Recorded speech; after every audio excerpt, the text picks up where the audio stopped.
Welcome, everyone. Today, we are speaking to Philip Roger. He is an Agile coach, facilitator, and a mentor. He has more than 26 years of experience in building product and software development and process improvement. He has a 7 year of service as a U.S. Air Force officer. And Phil has a very broad and deep experience, and he worked in private, public, and non-profit sector. He has worked for NPR, Bank of America, Fidelity Investment, Department of Homeland Security, NIH, U.S. Marine Corps, Cisco, and Intel. So his resume is really very impressive, and I'm thrilled to speak to him. And quick note, Phil did work with me in my current company. He helped me bring a lot of agile process into the team. So let's start with Phil. What does the Agile Coach do? Sounds good, Rafa. Thank you. So it's one of the interesting things about Agile coaching is that no matter what day it is, no matter how much you've done it, you can fully expect that any given day it could be full of surprises. And this is partially because we're talking about people here, right? So we people are fairly complex machines, and it turns out that even though I can say I've worked with dozens and dozens of teams, what I can't say is if I start working with a new team tomorrow, I cannot say with certainty that anything I've done with those past teams will be guaranteed of success. So that's one of the most fascinating things about being an Agile coach is really it does help kind of instill a sense of humility in the sense that no matter how much experience you might have, you have to also recognize that you have to be willing to adjust your approach to fit the context within which you're working. So that's very, very important. So if we think about this from an organizational point of view, organizations struggle with all sorts of different things. So maybe they're trying to produce a particular product, and it's a new market for them. So that's going to create a whole set of challenges. Or maybe they're trying to go through what people call an agile transformation. So that's a different set of challenges, and there's just so many different aspects to it. So, but fundamentally, what you typically see in terms of patterns are, organizations are finding that whatever their approach is that they're currently using isn't quite delivering the the results that they would like. Because at the end of the day, it does come down to outcomes. So that's my quick intro. Okay, Agile Coach, and then often in Agile team, you have a role of a Scrum Master. Mm-hmm. So how you will differentiate yourself from Scrum Master and the coach? So I'll borrow a term from my military days. So a lot of times you hear people in the military and also outside the military context use terms like strategic and tactical.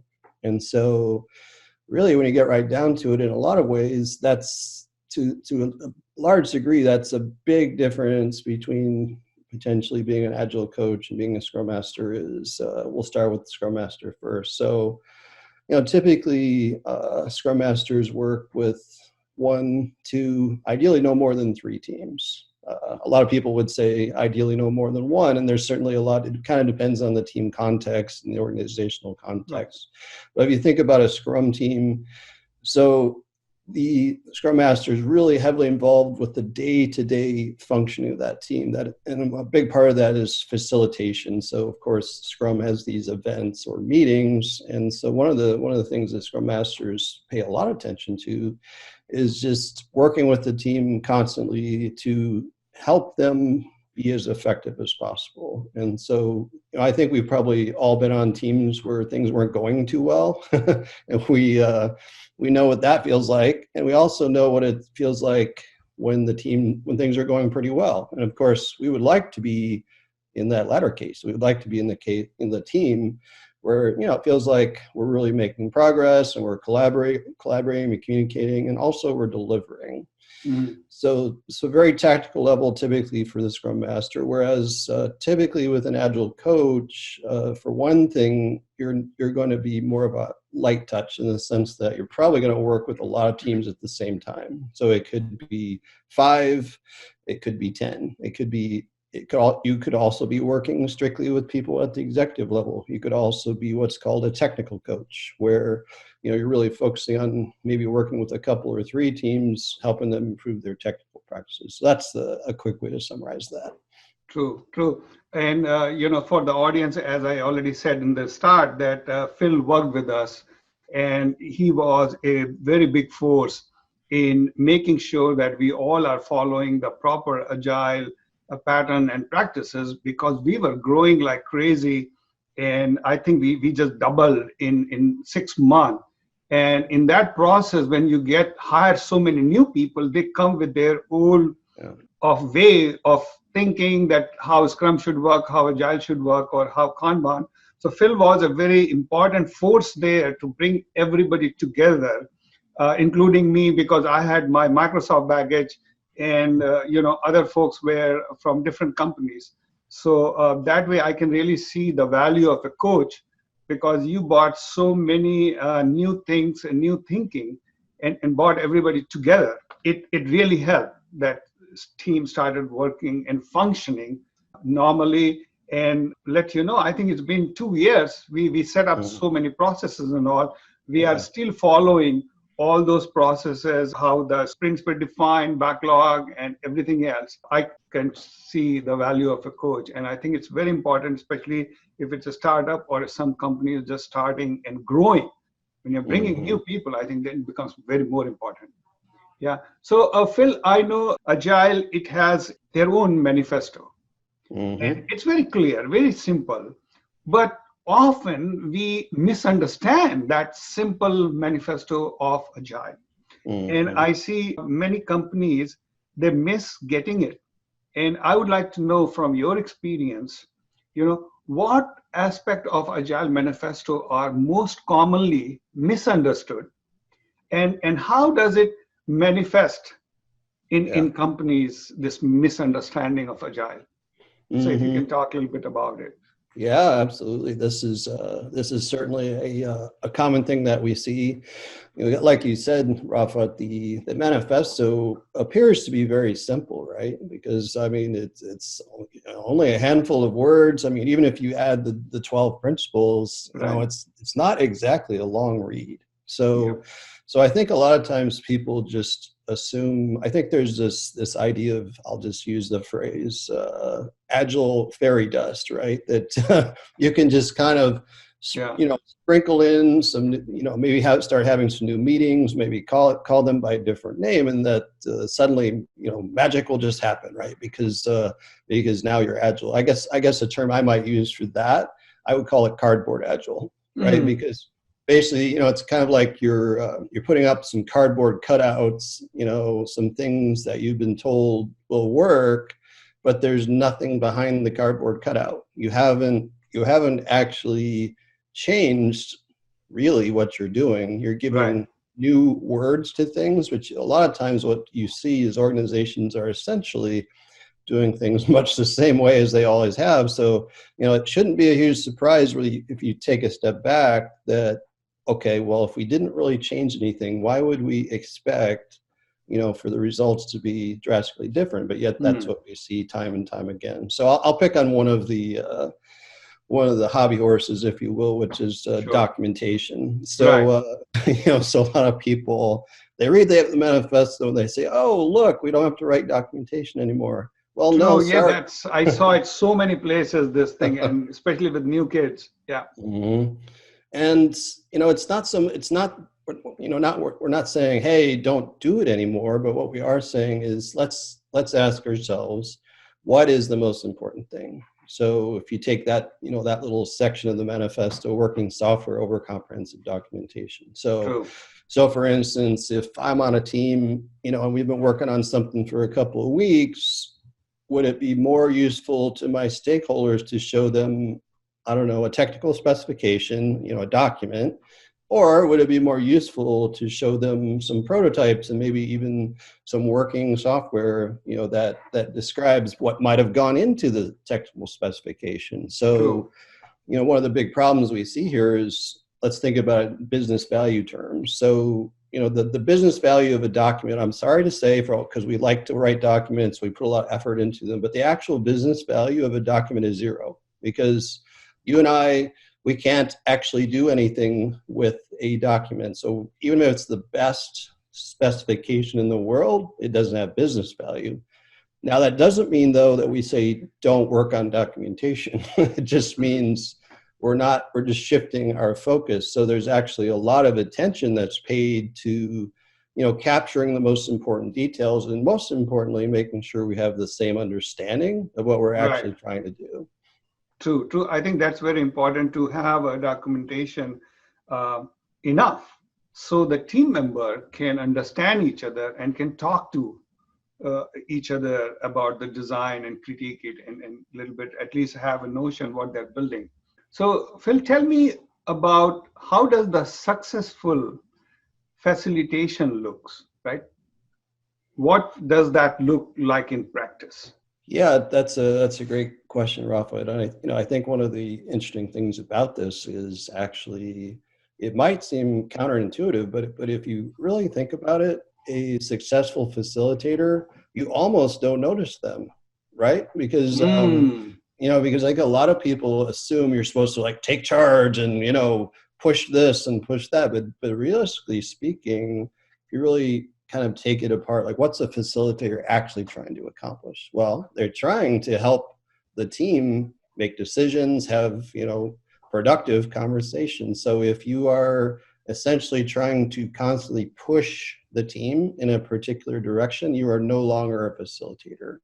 So this is actually one of the trickiest things. And it's actually why I would say a lot of people who have a long history with, say, traditional project management really struggle, when they try to kind of make a transition into, say, a Scrum Master role, right? Because it's that difference between what we call the command and control mindset and, more of an outlook where we're just trying to help people collaborate.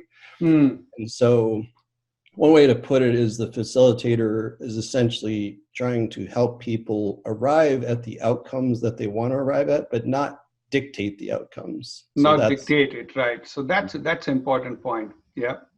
Yeah, and also I would say you can, if I were to walk into any room and just observe silently, just sit in the corner, whether it's a virtual room or a physical room, I can draw a lot of conclusions fairly quickly. So one of them is, if I'm kind of observing the person who's facilitating, it will be very obvious to me quickly whether they're truly wearing that facilitator hat, in the sense that they're asking questions, they're probing for feedback, they're doing all those types of things. But what they're not doing is they're not saying, we should do this and we should do that. So that's, those are a couple of the aspects that you really see. Right.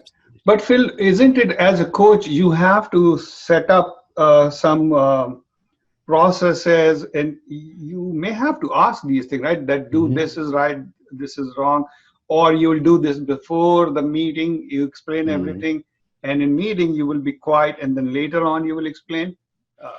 Yeah, there's actually a lot of different hats that you need to wear. So this facilitator hat's only one, so getting back to the coach, some people refer to this as coaching stances. So one hat is what people would call the trainer, right?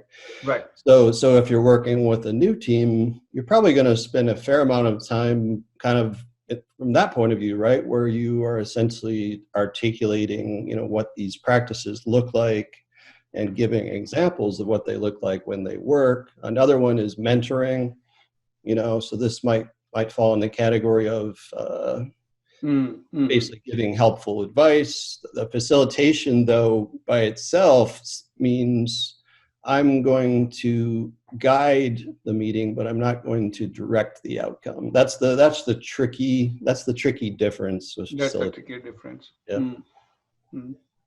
So Phil, I know Agile is implemented in many, many different ways.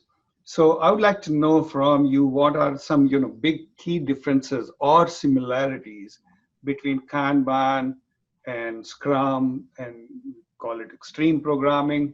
So if you can throw some light on them. Yeah. So, one of the things I've always found most interesting, so if we take Scrum, for instance, as we know, there are a lot of teams that see themselves as Scrum teams. But, what's really interesting is if you really look at that a little bit more closely, what we tend to see, in fact, is that the vast majority of teams that call themselves Scrum teams are probably much closer to a Scrum, Kanban, XP hybrid. Mm. The reason I say that is, so if you look at Scrum, what is it really? Well, essentially, it's a set of practices that really are focused on the collaboration. Some people would say the project management aspects, if you will, right? So we're putting in place constructs that help teams work together, help to do it over short iterations. We have only a handful of roles, those types of things. So that's one piece. But again, if you look at Scrum itself, it looks simple, but the reality is something different. And so what teams tend to realize is Scrum by itself is not going to be enough. So in fact, they tend to have other practices. So one of those is this Kanban board idea, because Kanban has this notion of making work visible, because it's really hard for us to be successful if we can't essentially visualize where we are now and where we want to be. And Kanban also has a notion of what are called WIP, or work in progress limits. So, Right. We like to kid ourselves that we can multitask successfully, right? I hear people all the time say, I'm a great multitasker. And I'm thinking, well, that might be okay with certain sort of simple tasks. Like I can walk and chew gum at the same time. Okay, great. But when it comes to, a team that's, say, building software, you can't do multiple tasks at the same time. You can't code this thing and that thing at the same time. You can only do one. So unfortunately, what we often see people doing is essentially rapid context switching. And that's really, really destructive for all sorts of reasons. And of course, if we have too many things we're trying to do at the same time, ultimately that tends to result in not getting a lot done. And then lastly, we have extreme programming. So if we go back to our Scrum team, so that Scrum team, I'm sure they're doing many great things, but if they don't have the XP technical practices, or at least a subset, they're going to struggle. So for instance, continuous integration, continuous delivery, all sorts of things that teams have to do if they're going to be able to have success over a sustained period of time. And so this is why you see really elements of all three of those things together. Okay. So looks like more than the differences, you are saying you should have a practice where you are combining the best of all these three processes, methodologies, and that's a better way to do it this way. Okay. So you don't have your personal favorite that you will say, hey, everybody should just work Scrum way, or only Kanban way, or you have your own custom made, which is taking from both, and you say, let's build this thing. Yeah, I mean, realistically, when you look at what teams are doing, I mean, oftentimes it's associated with a particular approach, if you will. But if you really look more closely, you realize that in fact they're doing some kind of a mashup, right? Because they still have to find ways, things that are going to work for them. And of course, a lot of other variables come into play here as well. So if it's a single team, so-called single team Scrum, okay, relatively straightforward. But what if it's 10 teams? What if it's 20? What if it's 50, right? So once we get into scaling situations, then you have to, really look at a lot of different layers of, all the way from the intake funnel, to how you do deployments. So there's a lot of things to keep in mind. Okay. So what are some common mistakes that surface when organizations start on Agile journey, and what one can do to avoid them?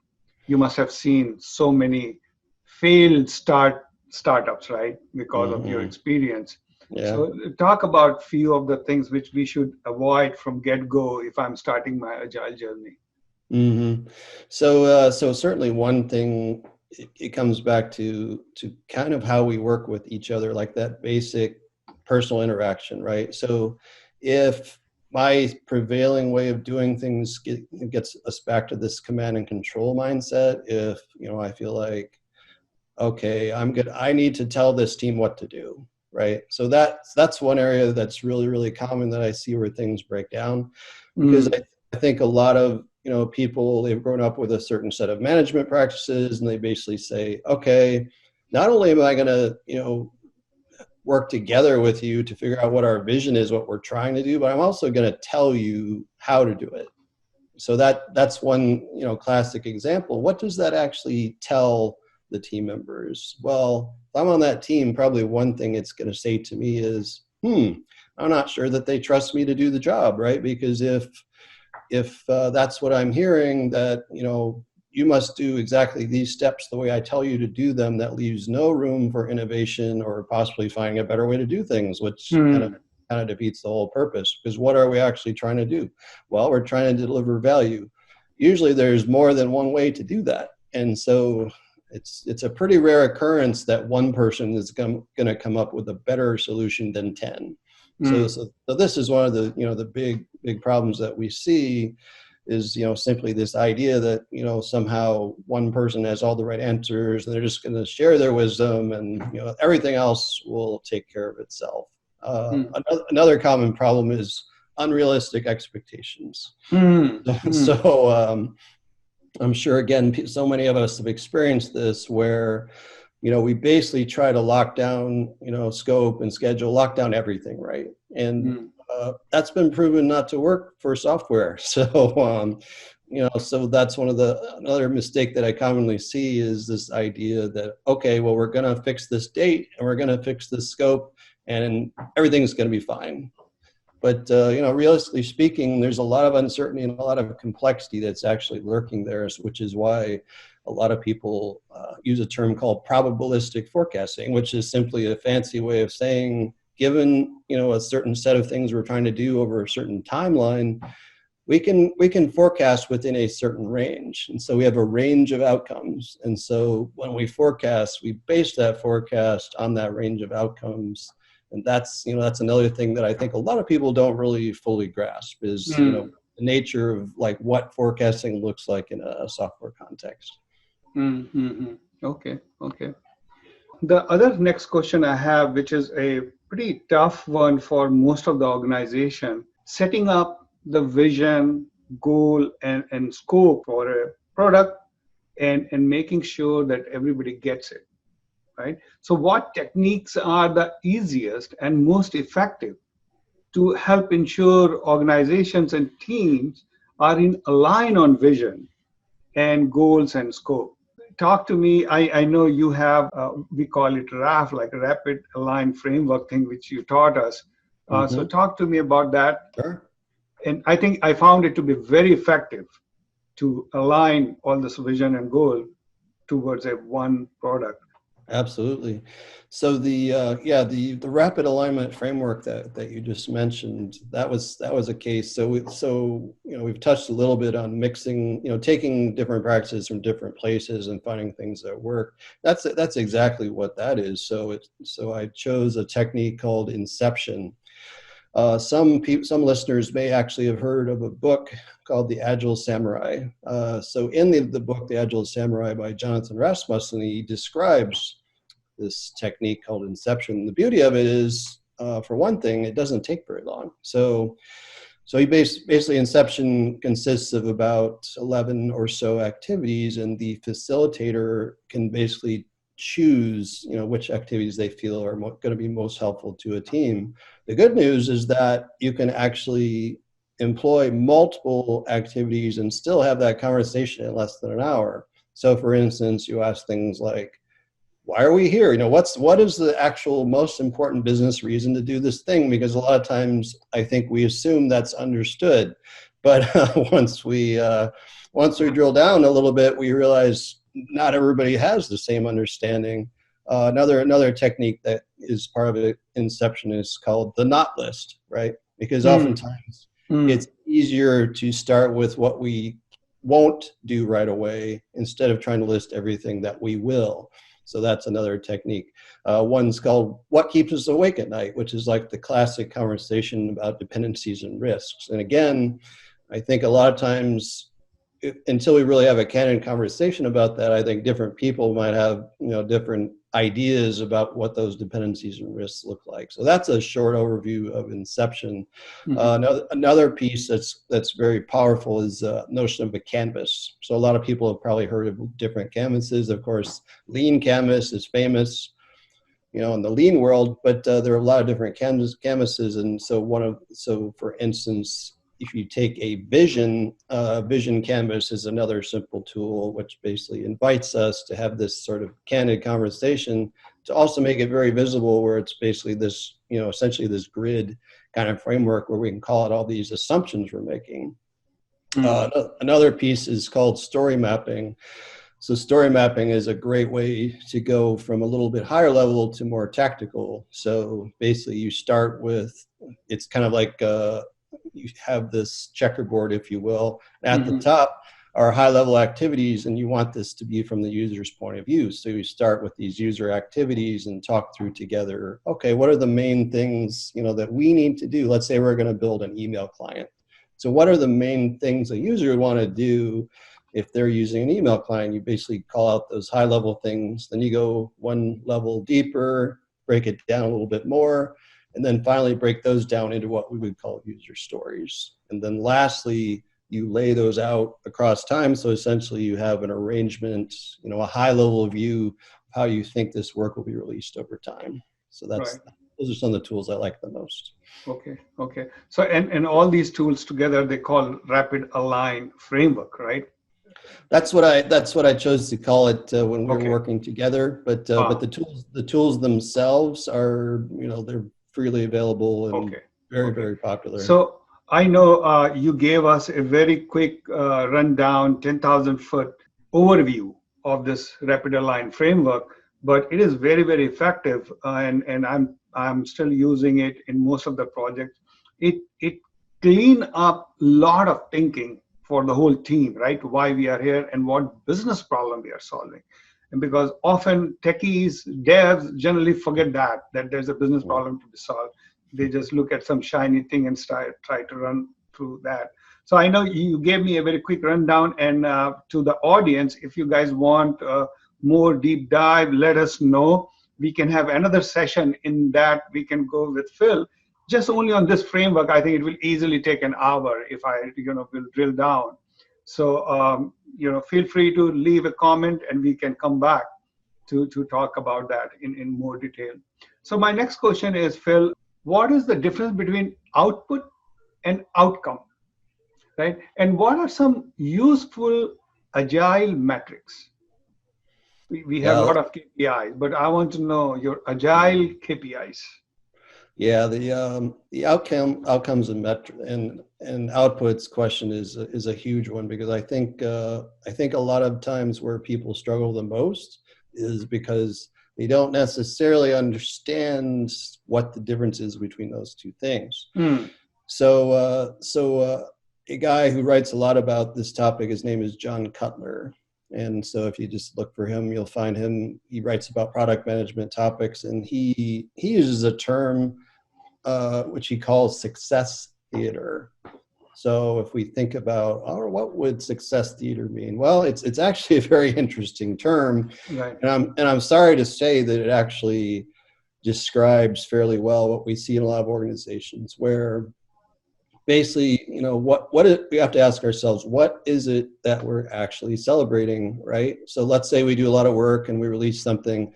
Well, it's very common to kind of fixate on, we finished X features or Y user stories.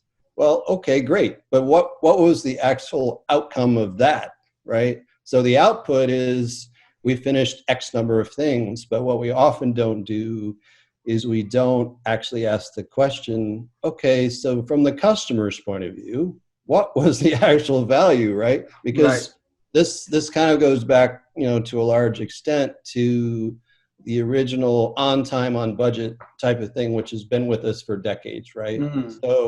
So yes, it's helpful to, we want to be on time, we want to be on budget. But if we just stop the conversation there, we're just looking at outputs. But what we're not looking at is outcomes. So if we don't actually have an ongoing conversation with our customer about, okay, this is, is this actually giving to you what you wanted? Oftentimes the answer is maybe a partial yes, and maybe it's even worse. Maybe it's no, not really. So, it's to give you like a healthcare analogy here. So, to pick one of the classic moonshots, types of things that we see to cure, a certain form of cancer. Obviously, wow, we would love to be able to do that. But if you and I sit together in a room and we say, we ran 300 experiments, and, the person listening saying, great, what was the outcome?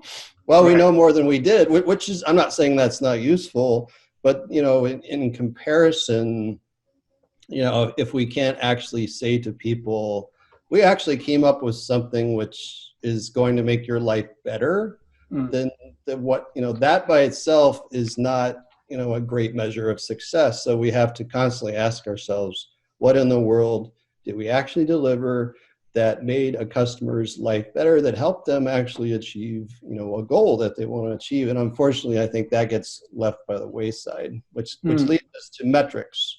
So a lot of people have heard the term vanity metrics. So there are a lot of metrics which in and of themselves are not very useful. Right. And so one of the challenges we face is that, our world is filled with more and more tools, right? Not a bad thing. Tools have all sorts of cool things. You can run reports, you can do all sorts of things. But one of the problems we see is that people just sort of feel like they need to use all those reports for some reason. They need to spend all this time, making that data perfect. Right. But they don't necessarily ask themselves is the data in the report actually going to be useful to us? Is it actually going to help us improve in some way? And oftentimes the answer is not so much.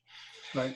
So if we think about, useful metrics, we can start with, some metrics that kind of speak to more the DevOps side of the house, right? So something like failure change rate. Okay. So obviously we have a lot of monitoring tools. We have a lot of data. We can easily capture that sorts of information. Similarly, mean time to repair, because again, if we're delivering, a lot frequently, but if we can't, our site isn't accessible, maybe it's a travel website or something. Well, if we're delivering a lot of features, it won't make a big difference, if the site's not reachable for, an hour or two. So that's another classic case of a measure that really makes a big difference. Lead time is yet another, because lead time, this idea of how long does it actually take us, from the moment we get a customer request until we can actually deliver. So lead time is another classic case. A form of metric that organizations often don't think about much, which is unfortunate, is team morale and team happiness. So, for instance, if we take an agile transformation context, well, it really is important to ask ourselves periodically, how do people feel things are going? And we can take that more on the aggregate, at the organizational level, also at the team level. So for instance, Atlassian has something called a team health monitor, which is a nice little, survey tool, essentially, if you like, that helps us ask those questions. And, people will see that we actually want to know what they think and that we're actually willing to make changes. So some other great examples, but those are some of the metrics that come to mind. There are many, but those certainly are important. Okay, so you talked about team health monitoring. So do you have any specific tool in mind, or we just use a 360-degree, feedback, or any other tool for feedback? We'll just use that. There are a couple that are particularly popular. The Atlassian Health Monitor, that's actually just on their website. You can just go there and you can just follow the instructions. And the only real question there is if you want to tailor the questions at all. But it does come with a pretty helpful set of questions. In a similar way, Spotify has a health check, which has a couple of aspects to it. So they have one that's focused more on leadership and another that's focused on members of individual teams. Mm. And again, that's pretty well baked. You can use it as is, or if you want to tailor it, you can do that as well. But either one of those are both great examples of ways we can get feedback. Right, right.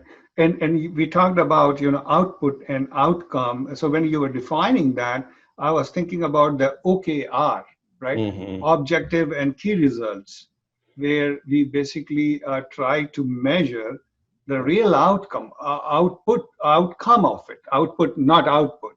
So I see this in my mind for OKR is like, if you go to gym and you just measure every day that I'm running for 30 minutes and you Mm-hmm. log that thing, that's your output. But the real result which you should be measuring is it making any difference on your waist? Is it making a difference on your blood pressure or Yeah. your cholesterol? So in that sense, the OKR is about focusing on the objective than just on the activity. So focus on the objective as such, what you're trying to reach, the real outcome, not activity. I see with my kid, he always counts the number of pages he read in a book. And I said, that's a useless KPI. It doesn't matter if you read 100 pages or 200 pages, you should measure what you learn from it. And I think That's right. that's what we should keep in mind for the OKR. Yeah. Yeah, and just to follow up on that point, Sure. so another side of metrics we didn't really go into deeply are value metrics, right? So for instance, to name one example, there's something called customer effort score. Mm, So let's say, for instance, we're using a travel website and it takes us on average 10 minutes to book our travel. right. Well, customer effort score measure would say, well, we just made some enhancements to that website and now we're going to measure again. And look, now we cut the average time it takes a customer, to do this to say 7 minutes. So that's a great improvement. You save people time. Of Mm, course, another common example is a net promoter score or right. customer satisfaction score. So those are all important things to consider taking a look at, because if we don't, get frequent feedback, how can we actually know how we're doing? True, true. Yeah, agreed. Yeah, they all are very good points. Now, my next question is about, Phil, is about hiring. When I hire somebody, what all things you look for in a candidate? If somebody wants to get a job in your company, how I should prepare for the interview, what all the things you will be looking for in a candidate? Any particular job role we're talking about, or I will just? say devs. I will Mhm. say dev because our all the show is very much focused on devs, dev leads, dev manager. That's our core audience. Mhm. So, say in dev org, if you want to hire a new developer, what all things you will look for? And I love to hear some questions if you have, but if you don't Mhm. want to share, that's fine too. Sure. Yeah. So one thing I would certainly refer people to is there's something called Management 3.0. So I don't think that site is as well known as I would like it to be, because it has a lot of great advice. Yeah, I saw you are posting about it in LinkedIn, Management 3.0. Yeah, let's talk about it a little bit before we Mhm. get to hiring. Yeah. Well, it actually is directly related to hiring, Hmm. because some key pieces of Management 3.0 actually talk about, for instance, what they call behavioral interview questions, right? Right. Because, I'm sure many of us have been in interviews where we kind of get sort of variations on the same set of questions. True. So, that has various problems, one of which is it probably doesn't actually tell us that much about how that person actually approaches work. So I think you can go the opposite extreme though too and make mistakes there, right? Because you hear about cases where you ask candidates to spend 6 or 8 hours doing a coding project, right? And that's certainly, you can get valuable information from that, but that Right. kind of goes to the opposite extreme, because, well, you're probably going to scare off some people because you're asking them for a pretty large investment in time. So Hmm. I think ideally you have to find that happy medium. So to give you one example, something I experienced in an interview, which I've always found very powerful, is and this happened to be for a Scrum Master job, but it would apply for a developer job or a tester, a number of things, was basically just to essentially treat the whole interview as like a Scrum from end to end, where basically we walk through all the different phases. And so, Mm, it really kind of forces the person out of like that just simple, answer, tell me your right, name, tell me how many years of experience you have.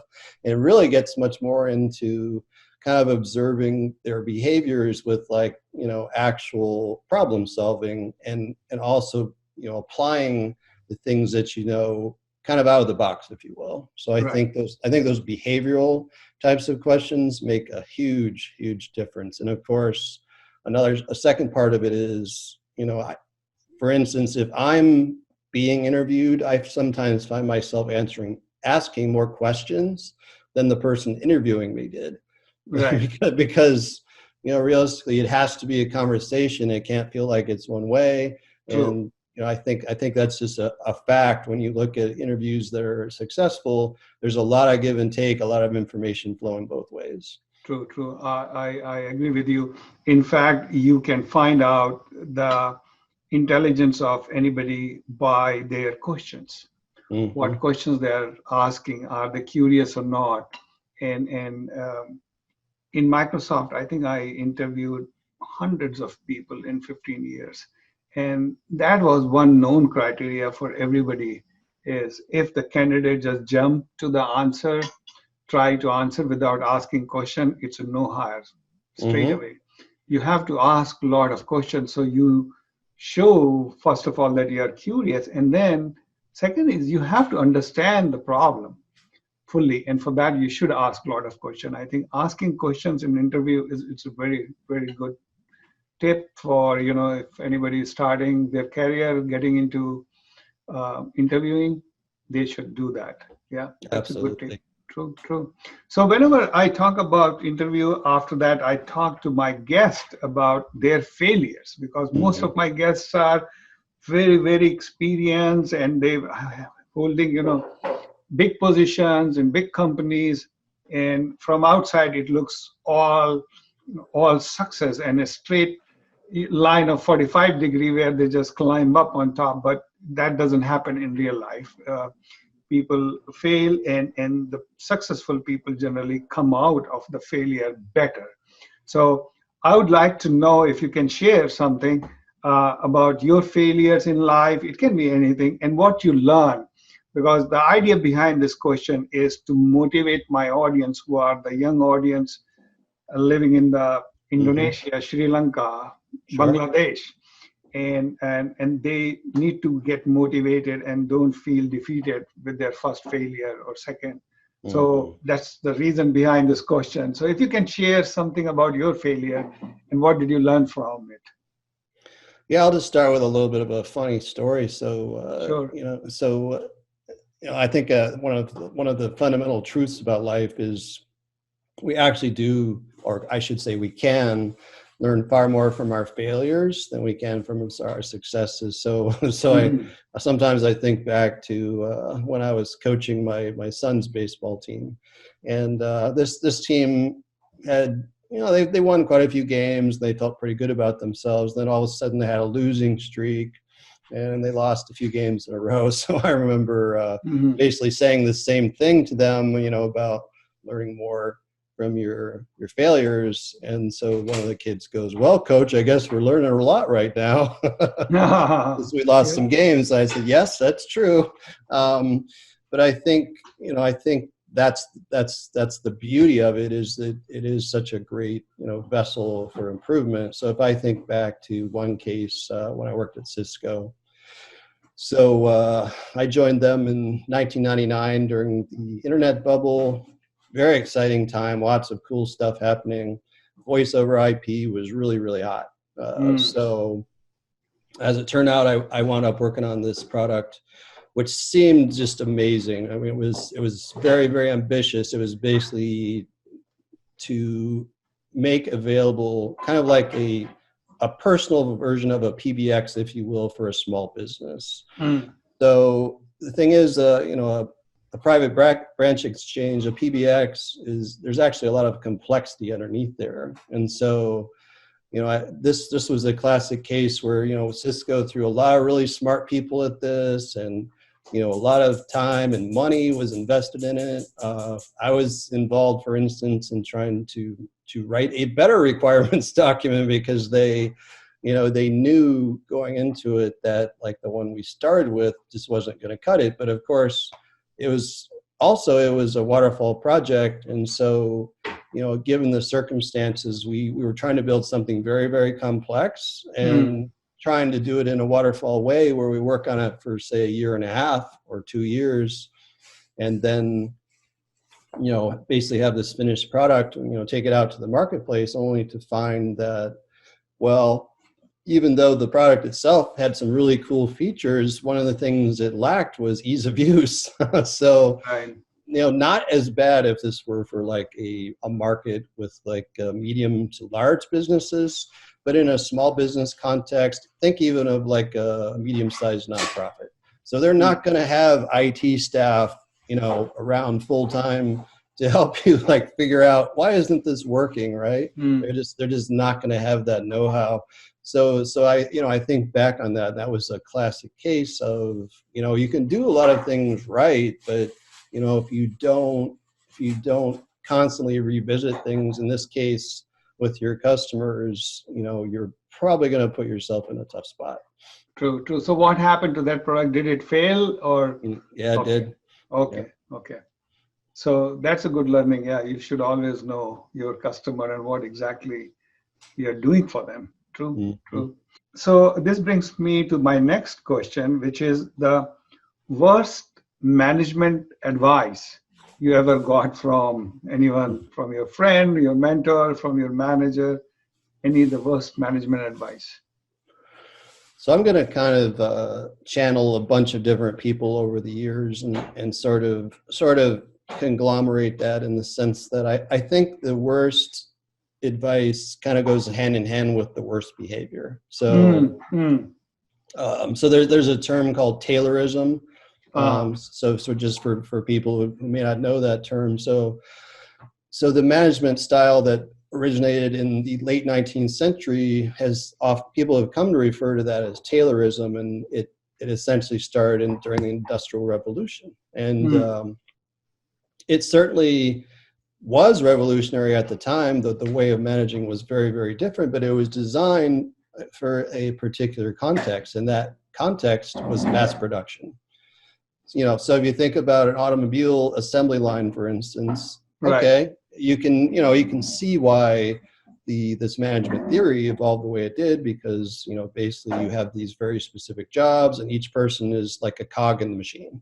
And so basically the idea was you can't trust your employees, and you have to be watching them all the time, make sure they're working, all these sorts of things. So unfortunately, though, a lot of these management practices have persisted. So even though a lot of us find ourselves in what people would call a knowledge economy, unfortunately, what we also see oftentimes is that management practices haven't necessarily changed to align with this style of work. So for instance, let's say I'm working with a team and I'm a manager, so it's probably going to send a particular signal to them if I'm constantly asking them, is this done yet? Like every hour, every 2 hours, or it's certainly not going to send a great signal either if, I basically tell the team, do it this way, do it that way, which unfortunately is something I've seen all too often. And I'm sure a lot of us have. So a lot of this comes back to an important term, which I'll touch on, which is psychological safety. So it's an important term. It actually goes back to, there's a scholar named Amy Edmondson. So she first coined this term, and basically what she's talking about is it's a very different thing if people feel like they're trusted and if they feel like they can speak their mind openly, and also that if they speak their mind openly, there won't be negative repercussions, right? So the psychological safety concept is really, really important.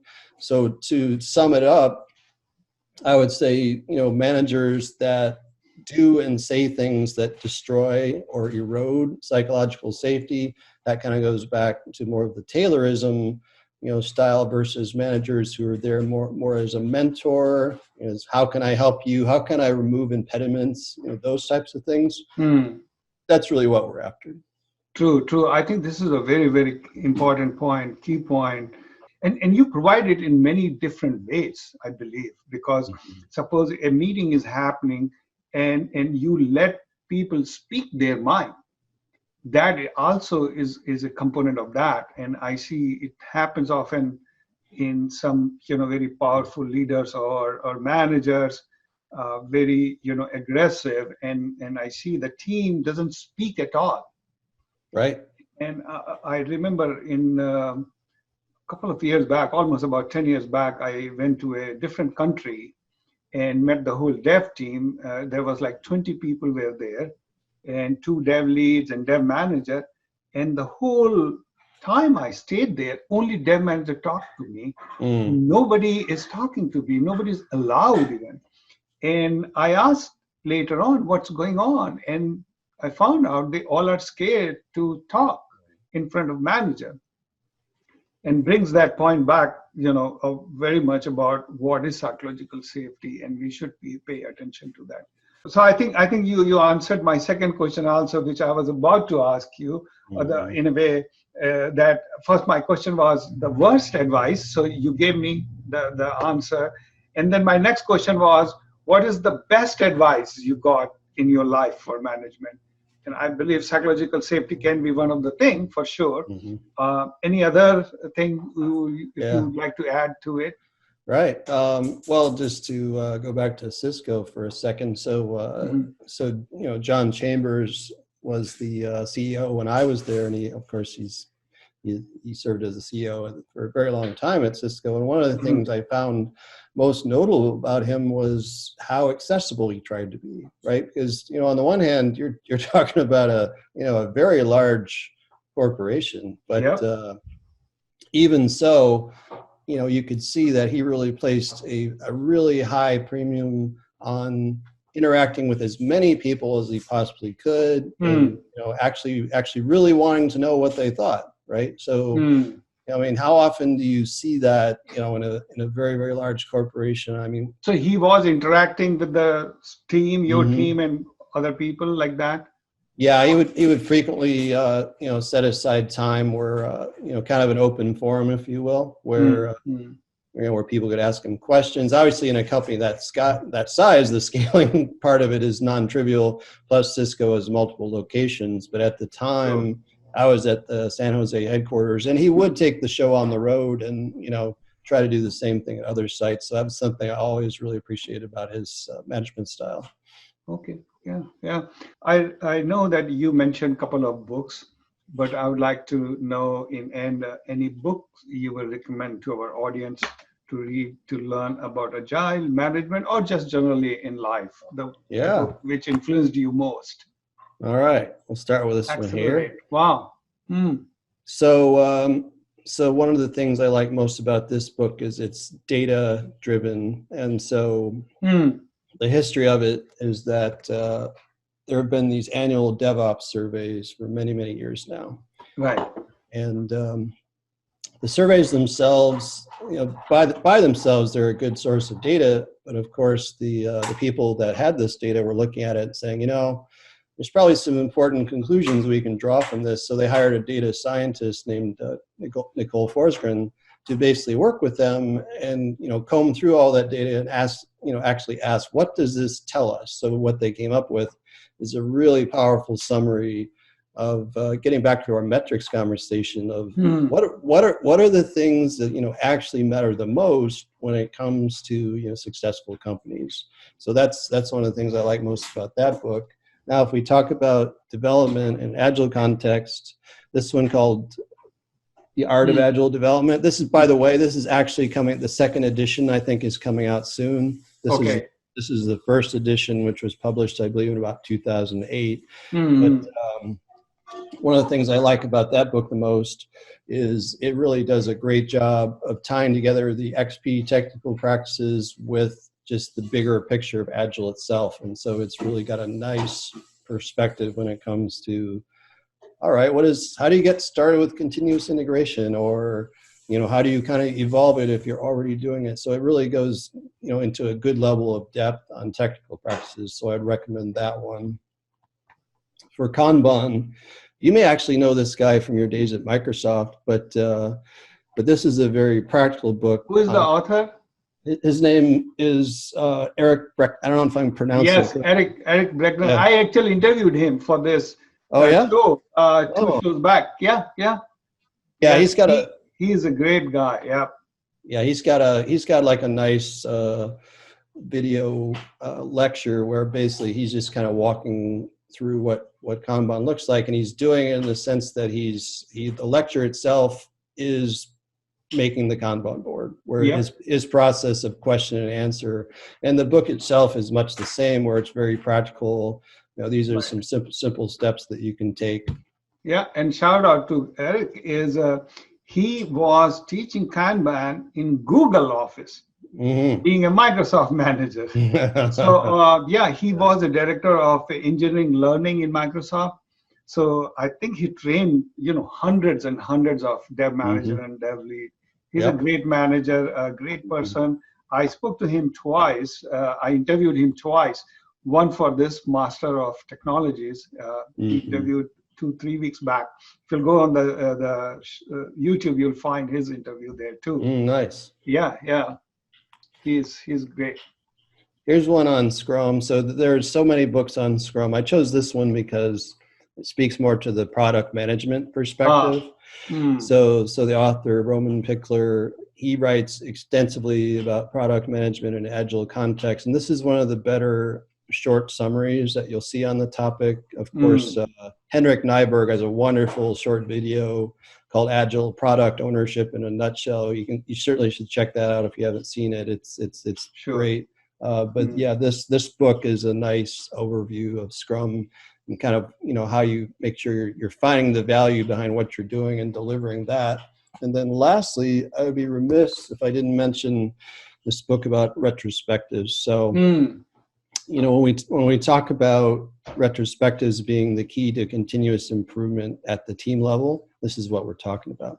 And so this book by Dana Larson and Esther Derby, it really is the one that a lot of people still go to if they need ideas, for doing retrospectives. And so it's a great summary of what a successful retrospective can look like, and examples of techniques you can use. Awesome. Good. So thank you very much, Phil. I think this book recommendation is great. People should go and read through the book, and hopefully we'll see how the comments come. And if people wants to talk to us more about Agile and want to, deep dive into any of the subject, we may come back to you. And thank you again very much for taking time to speak to us.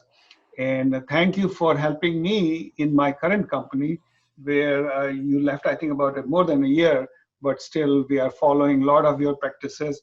And I do miss you many times when I see there's a dysfunctionality happening in some team and people are fighting about things. I think, oh man, if I can get Phil again here, he can fix this thing. So thank you very much. I really appreciate your help. Thank you, Rafat. My pleasure.